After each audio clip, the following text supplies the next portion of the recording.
लोकाभिरामं रणरंगधीरं राजीव नेत्रं रघुवंशनाथं कारुण्यरूपं करुणाकरंतं श्रीरामचंद्रम शरणं प्रपद्ये। राम को मंत्र पुष्पांजलि। और यज्ञ का समय है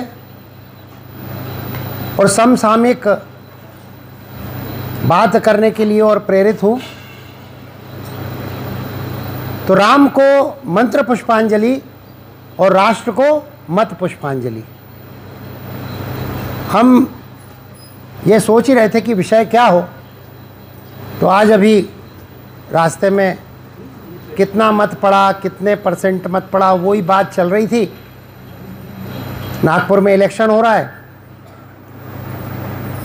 बड़े उत्साह से मतदान कर रहे हैं लोग। वह भी एक यज्ञ और आहुति है, और इस यज्ञ में जब हम राम को नवरात्रि में मंत्र पुष्पांजलि देते हैं, तो हमारा कर्तव्य राष्ट्र को भी मत पुष्पांजलि देने का बनता है। मैं विगत दिनों, शायद आप लोग सब गए होंगे प्रयागराज। इस बार स्वतंत्रता के बाद पहली बार प्रयागराज लोकसभा सीट में मतदान हो रहा है।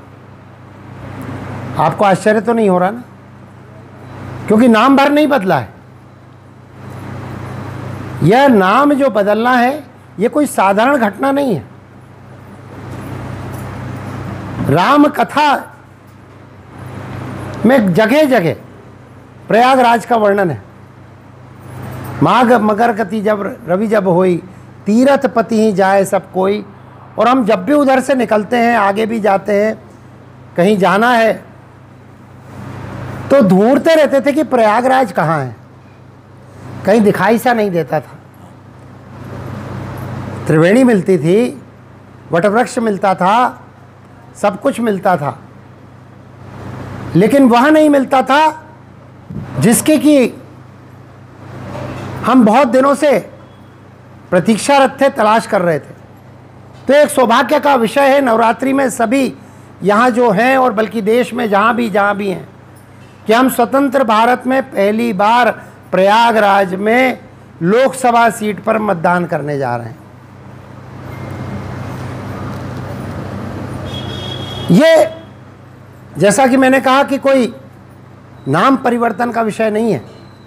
ये निज अस्मिता का प्रश्न है। ये अस्मिता का प्रश्न है।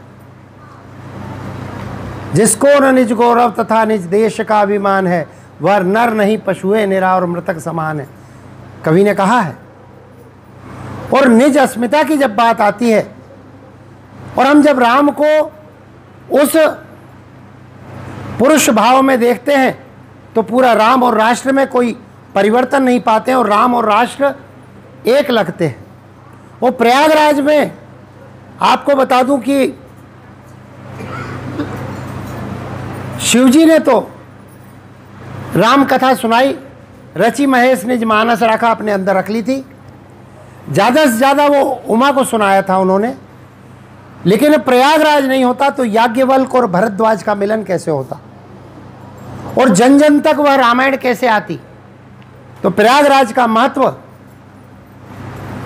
जहाँ पर हम भारत देश पहली बार एक इस यज्ञ में अपनी आहुति देने जा रहा है, उसके लिए भी बधाई का पात्र है कि राम कथा जन जन तक ले जाने का काम वहाँ से हुआ, क्योंकि वाल्मीकि के शिष्य भारद्वाज, और उसके बाद गोस्वामी तुलसीदास जी तक, और वहाँ से यहाँ पर, जहाँ पे कि 60 साल से रामचरितमानस का ऐसा पाठ हो रहा है जो सिर्फ नाम का पाठ नहीं है, वह आत्मसात करने का पाठ हो रहा है। इसलिए भी आप सब बधाई के पात्र हैं। राम के मंत्र के साथ राम रामेति रामेति रमे रामे मनोरमे सहस्रनाम तातुल्यम राम नाम वराने ने, ये कहते हुए राम की को मंत्र पुष्पांजलि देने के साथ साथ ये भी कहना चाहता हूँ कि राम ने ही कहा था निशिचर ही न करहूं मई भुज उठाई प्रण कील। अब ये साधु संतों के बीच में, जनमानस के बीच में राम जी ने संकल्प लिया था, जैसे अरण्य कांड में उन्होंने अपना मैनिफेस्टो बता दिया हो कि हमें नहीं रहने देंगे आतताइयों को इस भारत धरा पर, इस भारत खंड में, इस भूभाग में। तो उसी तरह के संकल्पों के साथ, और रामायण हमेशा हो रही है, सतयुग में तो हुई, त्रेता में तो हुई, और पशु पक्षियों में तो हुई है। जब रामायण हिम्स ऑफ हिमालय लिखी जा रही थी तो एक भाव मन में आया कि नदी और समुद्र के अंदर मछलियों में भी आपस में राम कथा चल रही है, क्योंकि पक्षियों की राम कथा का वर्णन तो गोस्वामी जी ने किया ही है, और अपने अंदर भी राम कथा चल रही है। हमारे अंदर ही लंका है, हमारे अंदर ही अयोध्या है। तो हम अयोध्या को कैसे जागृत करेंगे जब तक राम के उस मैनिफेस्टो को हम नहीं समझेंगे। राम ने कहा कि मैं इन आतताइयों को, इन आतंकवादियों को, इन निशाचरों को पृथ्वी पर नहीं रहने दूंगा। यह संकल्प लिया, और यह समझ लीजिए जिस तरह आजकल मैनिफेस्टो होते हैं, इस तरह मैनिफेस्टो दे दिया। तो मतदान यज्ञ में जब हम जाएंगे तो उसी राम को ध्यान में रखते हुए अपने यज्ञ को आहुति देंगे। एक और जब मैं पढ़ रहा था तो मैंने देखा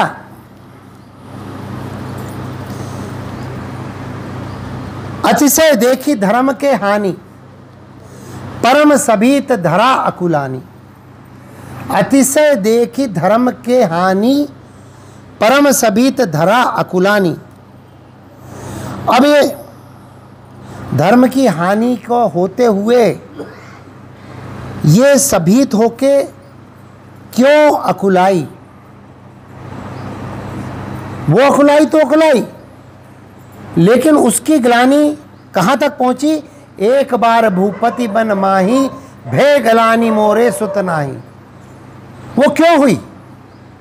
क्योंकि राजा ऐसा होना चाहिए जो कि धरती का पुत्र हो, जो धरती से जुड़ा हुआ हो, जिसको धरा की अकुलाहट का ज्ञान हो।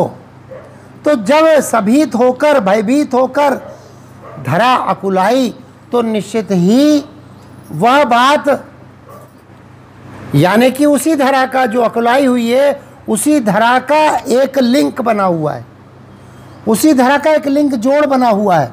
और उस जोड़ से जब हम देखते हैं तो निश्चित ही हम पाते हैं कि जो जमीन का व्यक्ति है, जो जमीनी व्यक्ति है, वही राम को जन्म देने के लिए समर्थ होता है, वही राम का पिता बनने के लिए समर्थ होता है, वही राष्ट्र का राजा बनने के लिए समर्थ होता है। तो यह बात अब क्या होता है? अभी आज जो मैं इलेक्शन में देख रहा था, मैं चूंकि वहीं से मेरे को तैयारी नहीं है कि मुझे क्या बोलना है, विषय भी नहीं दिया है, तो उसी के आसपास बोलूँगा मैं। और उसी के आसपास बोलते हुए भी राम कथा और रामचरितमानस बीच में आएगी ही। हम जब अपने आलस्य में, अपनी मंथरता में जब हम सोचते हैं कि हमें मतदान यज्ञ में एक आहुति देने का क्या अर्थ है, क्यों विशेष रूप से हम महिलाएं बैठी हैं कि वो घर में काम करने में इतनी व्यस्त रहती हैं कि राष्ट्र जो हमारा कर्तव्य है उसको हम शायद उस बोध से दूर चले जाते हैं कि नहीं, हमारे तो अभी आप दे आओ, हम तो घर में बैठे हैं। तो वो आहुति की आवश्यकता अपनी आलस्य या अपना कर्तव्य के प्रति जागरूकता नहीं होने की बात होने के कारण हो सकती है, लेकिन उस मंथरता को तुलसीदास जी मंथरा कहते हैं। को नृप होई हमई कहानी, चेरी थारी कब होई किरानी। मतलब हमेरे को तो वही करना है जो करना है, नृप कोई भी हो जाए, लेकिन ये नहीं होनी चाहिए भाव। ये गोस्वामी तुलसीदास जी स्वयं कहते हैं। और मंथरा, यदि ये भाव है हमारे मन में तो निश्चित ही हम राम को जंगल का रास्ता दिखाएंगे, राम राज्य की स्थापना में देरी हो जाएगी। तो ये सोचते हुए हमें मतदान करना है कि हमें को नृप होई हमें क्या हानि भाव से उठकर आगे बढ़ना है। आगे बढ़कर उस यज्ञ में आहुति देना है, हम मंदिर में यश गाते हैं, राम जी की आरती उतारते हैं, राम जी को मंत्र पुष्पांजलि देते हैं, तो राम को जिस तरह मंत्र पुष्पांजलि देते हैं उसी तरह राष्ट्र को भी मत पुष्पांजलि देने का यह यज्ञ है। और यह यज्ञ तो अभी, यह जो नवरात्रि है वो तो 9 दिन का व्रत है, वो तो अभी 1.5 महीने चलेगा। और पूरे देश को आगे आने वाले समय में राम राज्य की स्थापना कैसे करना है, राम राज्य की ओर किस तरह बढ़ना है, इस बात को तय करने का समय अपनी यज्ञ की आहुति के द्वारा ही देना है। क्योंकि यज्ञ की आहुति हमेशा हमने देखा है पुरातन समय से, हमारे आगम निगम समय से, उस समय से, तो जब से यह हुई है हरि अनंत हरि कथा अनंता कई तरह से बनाई गई कथाएं हैं। लेकिन एक बात निहित है कि हमें व्यक्तिगत रूप से जो कर्तव्य है उनका पालन करना पड़ेगा हर व्यक्ति को, तभी राम राज्य की स्थापना होने के सपने हम देख सकते हैं। जब बात निकलती है अहिल्या की, तो मुझे नहीं मालूम कि देश में कितने अहिल्याओं की उद्धार की आज आवश्यकता है, लेकिन निश्चित ही ऐसा समय आ गया है कि गौतम के श्राप और गौतम ऋषि के बराबर उठे हुए लोग हो ना हो, लेकिन उस तरह के श्राप देने में माहिर लोग जरूर हैं। व्हाट्सएप पर श्राप दे देंगे, चलो हटो, मैं कोई बात नहीं कर रहा हूं, लेकिन इस पर भी सोचने की आवश्यकता है देश की महिलाओं की, हमारी बहनों के, भले ही वे किसी भी संप्रदाय की हो, किसी भी धर्म की हो, लेकिन इस देश की महिलाएं हैं। हमें लगता है उसके लिए सोच की आवश्यकता है। भले ही गौतम ऋषि ने श्राप ना दिया हो, लेकिन राम के उस अंश के रूप में हमें उनकी उद्धार की चेष्टा भी करनी चाहिए, उनके उद्धार के बारे में भी सोचना चाहिए। पर सत्य पद पावन मैं नारी अपावन कहती है अहिल्या, और उस अपावन नारी को जिसको कि लोग देख ही नहीं रहे, तुलसीदास जी लिखते हैं कि अदृश्य है, उसको पशु पक्षी भी नहीं पहचान रहे, वो तो पत्थर बन गई है। और उसने जैसे समय के साथ अपने आप को ढाल लिया है, पथरा गई है, पथरा जाते जाते पत्थर की हो गई है। लेकिन वह राम के अंश के रूप में यदि हमारा है, या हम राम के भक्त के रूप में हैं, तो निश्चित ही उन तमाम उन हजारों लाखों अहिल्याओं का उद्धार का भी हमें ध्यान देना पड़ेगा कि हम किस तरह उनको कानूनी रूप से मदद कर सकते हैं, किस तरह एक राम का स्पर्श देके हम मदद कर सकते हैं और उनको मुख्य धारा में जोड़ते हुए उद्धार उनका करने की बात सोच सकते हैं। सुंदरकांड का पाठ आप लोग नियमित करते हैं। मेरे को लगता है यह है कि विश्व में गोस्वामी तुलसीदास जी के लिखे हुए ये 60 दोहे सर्वाधिक पढ़े गए, सर्वाधिक गुने गए और सर्वाधिक चुने गए मंत्र हैं। और यह पाठ नहीं है, यह मंत्र है। और ये राम का मंत्र है, ये शिव का मंत्र है। और इस मंत्र की प्रारंभ किस तरह होता है? हम शांति प्रिय हैं, हम सब शांति प्रिय देश हैं, क्योंकि ऐसी व्यवस्था है और ऐसी आवश्यकता भी है इस देश की कि हम आज राम को राष्ट्र से जोड़ें, राष्ट्र पुरुष से जोड़ें, सीता के जो रावण उठा ले गया था उस बात से जोड़ें। तो भारत की अस्मिता यानी सीता, तो राम आ ही जाते हैं। जब राम आते हैं तो राष्ट्र बीच में आ ही जाता है, क्योंकि राम ने स्वयं कहा है लंका में कि मुझे अयोध्या याद आती है जब मैं स्वर्णमयी लंका देखता हूं। तो क्यों याद आती है? वो तो इतने कंचन से भरी हुई लंका थी, लेकिन अयोध्या का राम का राष्ट्र प्रेम जागृत होता है। वह राष्ट्र प्रेम हमारे अंदर है या नहीं, यह समय आ गया है बताने का। लेकिन सुंदरकांड की जब हम बात कर रहे हैं तो ये मैं बताना चाहूँगा, ये घर घर पहुँचनी चाहिए इस बात को कि हम शांति प्रिय देश हैं। और प्रारंभिक गोस्वामी तुलसीदास जी शांतम शाश्वतम प्रमेय मनगम निर्वाण शांति प्रदम से करते हैं, शांत स्वरूप राम की व्याख्या करते हैं। लेकिन 47वें दोहे 1 घंटे का पाठ होता है, 45, 46, 47वें 45वें मिनट आते आते विनय न मानद जलई जड़ गए 3 दिन बीत। बोले राम सकोप तब भय बिन हो ही न प्रीत। ये राम का ये स्वरूप है, ये राष्ट्र का भी स्वरूप होना चाहिए। हमारे भय के बिना ये ना पाकिस्तान नहीं मानेगा। हमारे भय के बिना भारत को कितना सिकोड़ोगे, कितना छोटा मानोगे। आज हम जबलपुर में बैठे हैं, मैंने पढ़ा एक पत्र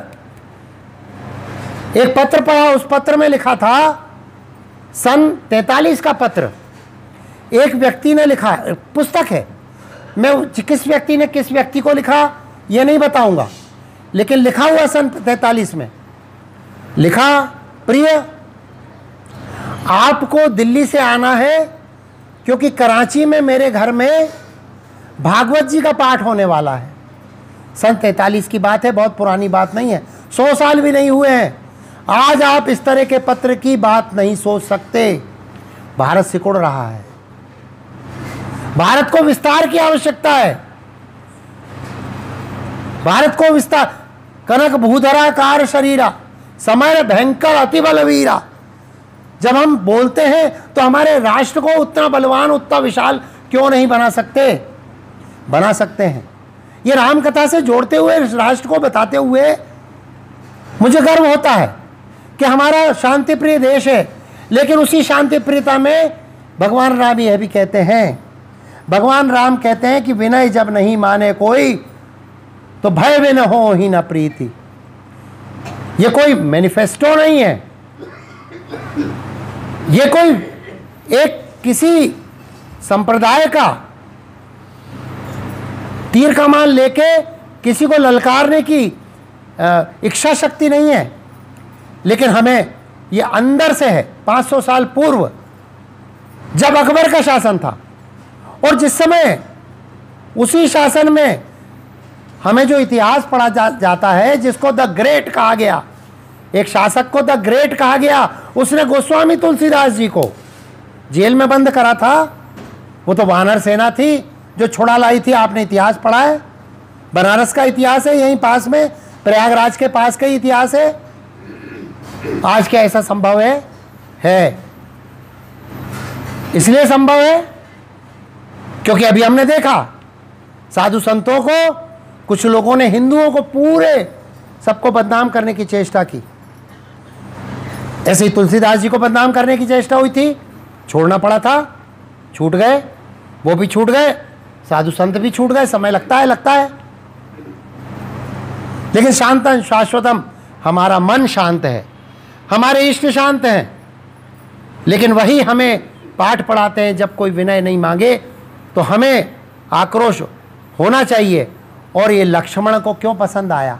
यह अभिमत लक्ष्मण मन भावा, हम लक्ष्मण के समान हो।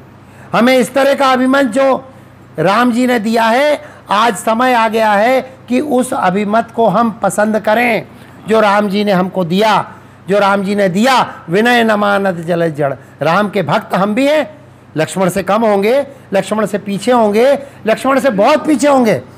लेकिन हम रथ जगह करते हैं कि नहीं? करते हैं, नवरात्रि में तो करते ही हैं।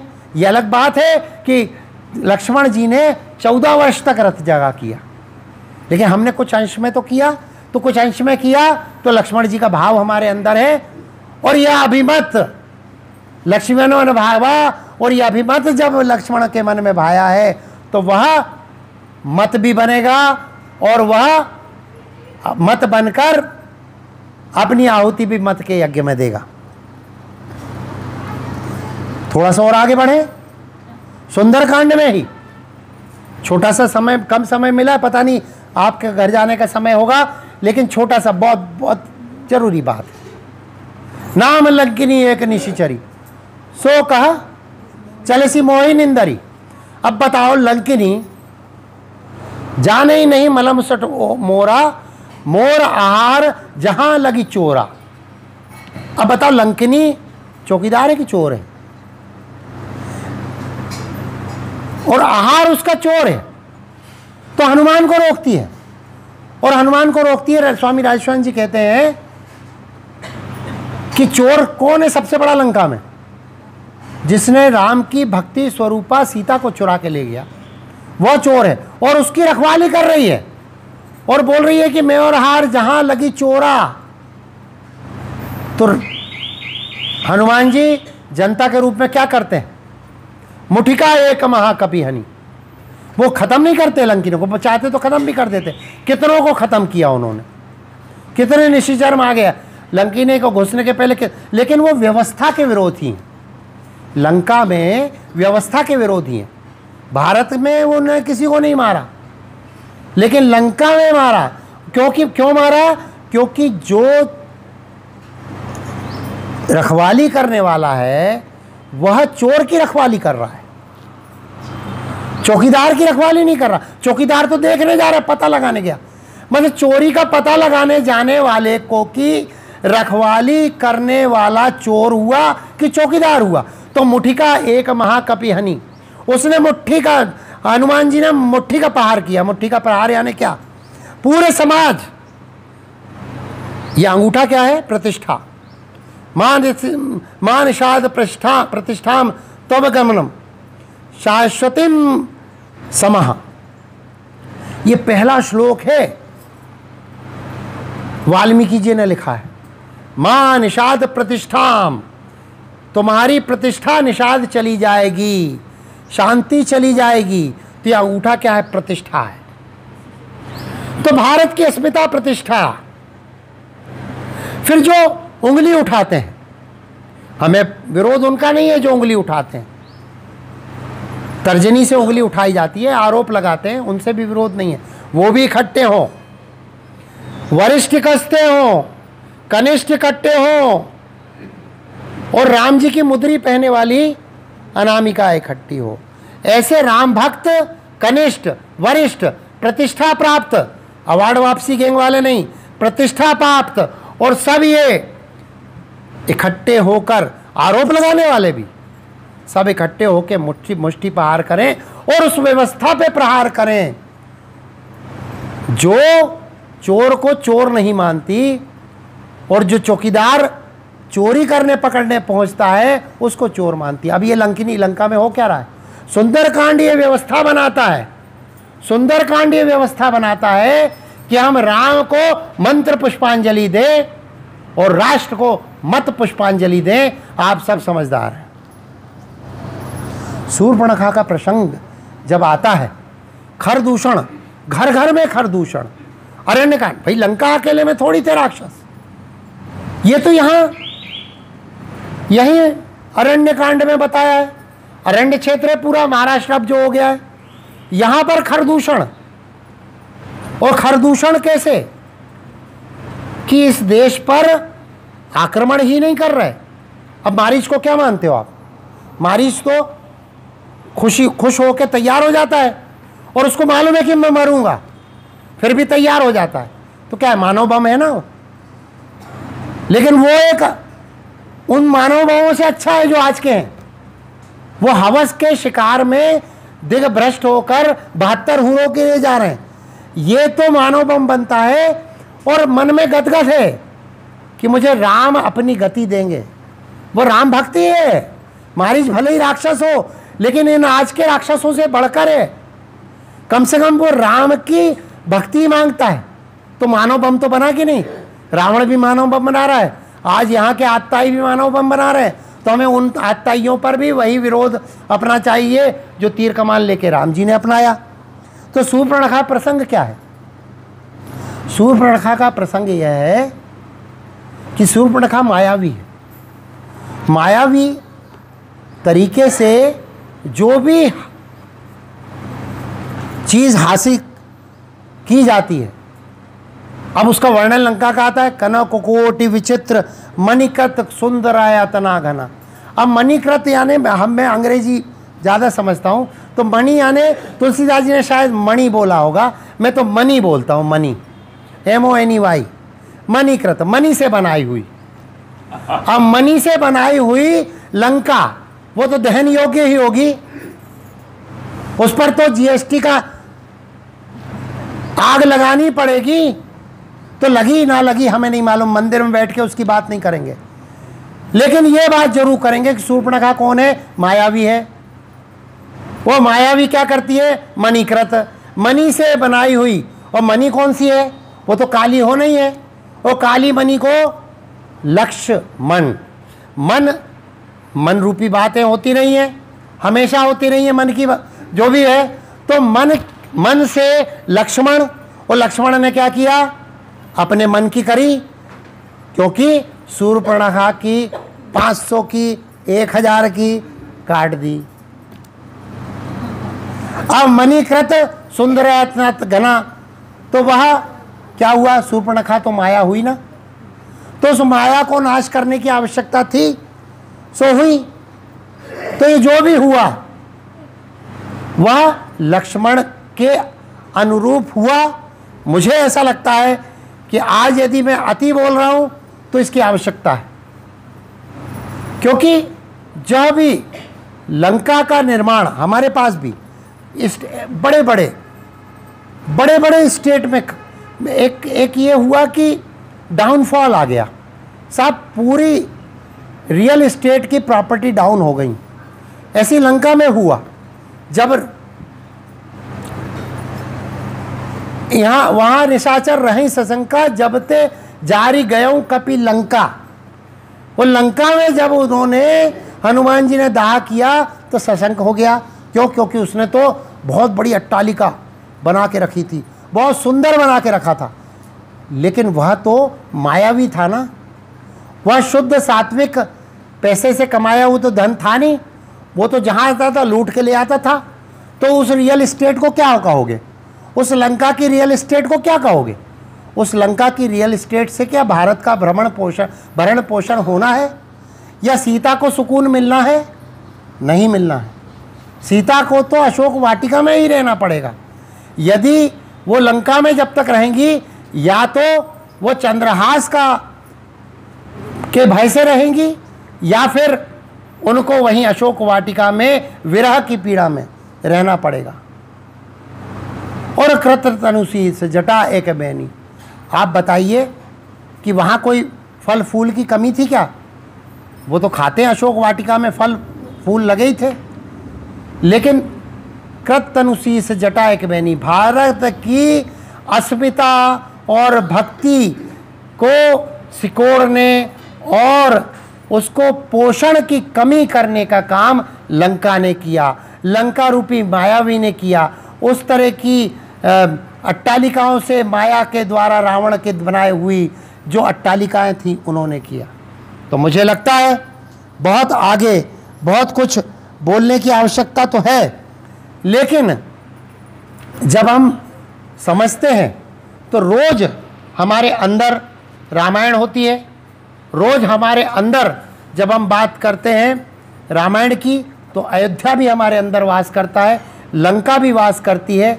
और हम अपने यदि कर्तव्य निष्ठा के द्वारा उस मंथरा को सुप्त करते हुए उस शूर्पणखा की नाक कान कटी हुई देखकर लक्ष्मण के समान, हनुमान के समान हम अपने कर्तव्य का निर्वाह करते हुए राम की भक्ति और राम के मंत्र की आहुति के साथ राष्ट्र के मत की आहुति भी देंगे तो निश्चित ही यह राम जी ने जिस सपने को देखा था, गोस्वामी तुलसीदास जी ने जिस सपने को देखा था, समर्थ रामदास जी ने जिस सपने को देखा था, गुरु नानक देव ने जिस सपने को देखा था और स्वामी विवेकानंद ने जिस सपने को देखा था, निश्चित ही उस भारत की ओर अग्रसर होंगे। इतना ही कहकर मेरी बात में यदि किसी को आध्यात्मिकता के साथ राजनीति लगी हो तो मुझे लगता है गुरु वशिष्ठ बहुविधि समझावा, क्योंकि गुरु वशिष्ठ ने मुझे समझा के यहाँ भेजा था कि बेटा आज तुम्हें ये जाके बोलना है, जन जन में जाके बोलना है, क्योंकि हमारे यहाँ की यही शक्ति है। हमारे राजकाज के ऊपर आध्यात्मिक शक्ति का वास हमारा होता है। क्या किया उन्होंने, भूपति ने, बैगलानी मोरे सुतनाई गुरुगृह गए हूँ तुरंत महिपाला, तुरंत गुरुगृह जाना पड़ा, गए और गुरुगृह गए हूँ पढ़न रघुराई अल्पकाल विद्या सब आई। तो ये मानते हुए कि हमें राजनीतिक शक्तियों, आध्यात्मिक शक्तियों, सामाजिक शक्तियों, सार्वभौमिक शक्तियों, पारिवारिक शक्तियों, सबको मिलाकर जिस रामायण की आवश्यकता है, जिस इस कुरुक्षेत्र में, उस रामायण का अर्थ सुंदरकांड से जो निकलता है तो वही निकलता है जो कि गीता में भगवान कृष्ण कहते हैं। मैं जब लिख रहा था गीता, अभी गीता पे काम हुआ, तो गीता पे हाइकू, छोटे छोटे हाइकू लिखे हैं, तो मैंने सबको भेजे भी, और उसी आधार पे मुझे लगता है लंका में हनुमान जी क्या हुआ, हवाई मार्ग से गए, लंका दहन करके वापस आ गए। तो हमारे अंदर ये बात है। उस तरह की एयर स्ट्राइक कब से सनातन तरीके से होती आ रही है। तो सनातन का परंपरा को स्थापित करने का जो कार्य हमारे गोस्वामी जी ने किया, अन्य सभी ने किया, उसको सार्थक बनाने में इन सब शक्तियों को, आध्यात्मिक शक्ति, राजनीतिक शक्ति, सामाजिक शक्ति, पारिवारिक शक्ति और नारी शक्ति विशेष रूप से, हम सब मिलकर उसी तरह पुनः प्रहार करेंगे मुष्टिका बना के, तो लंकिनी का जो विद्रूप रूप है, जो व्यवस्था का विद्रूप रूप है, वह निश्चित ही अपने पतन की ओर जाएगा और राष्ट्र पुनः स्थापित होगा, राष्ट्र पुनः विश्व गुरु बनेगा। इतना सब कहते हुए पुनः आपको इतनी जल्दी